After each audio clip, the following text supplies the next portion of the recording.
conhece? Plantação de melancia. Ou seja, para quem pensou que melancia fosse igual jaca dando pé, se enganou. Melancia lá, melancia aqui, bicho picando a gente aqui, melancia.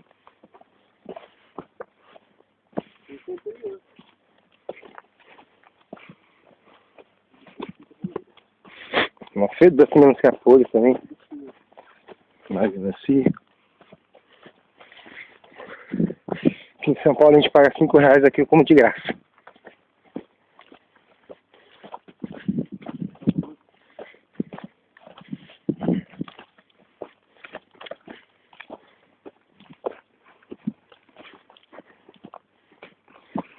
Olha o tamanho dessa, gente. Ligação. Eu perdi. Olha o tamanho dessa. Olha o tamanho.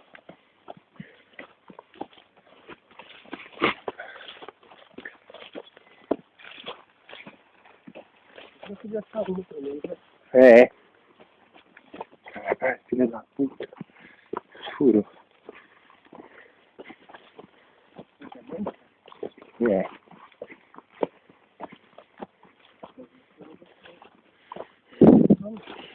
Quanto vocês pagam na manga aí em São Paulo? Porque aqui é de graça. Olha isso aí. Esse é o... Manga coquinho. No interior paulista.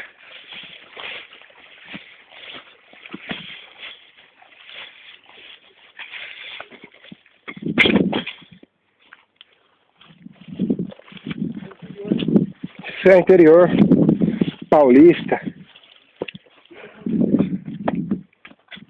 Quantas mangas tem no pé? Ô macaco, você nem acertar.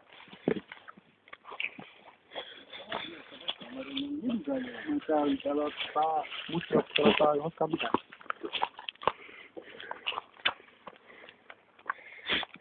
Aqui tá com bastante manga, Fabel, seu. Vamos lá fora, lá. Filmei.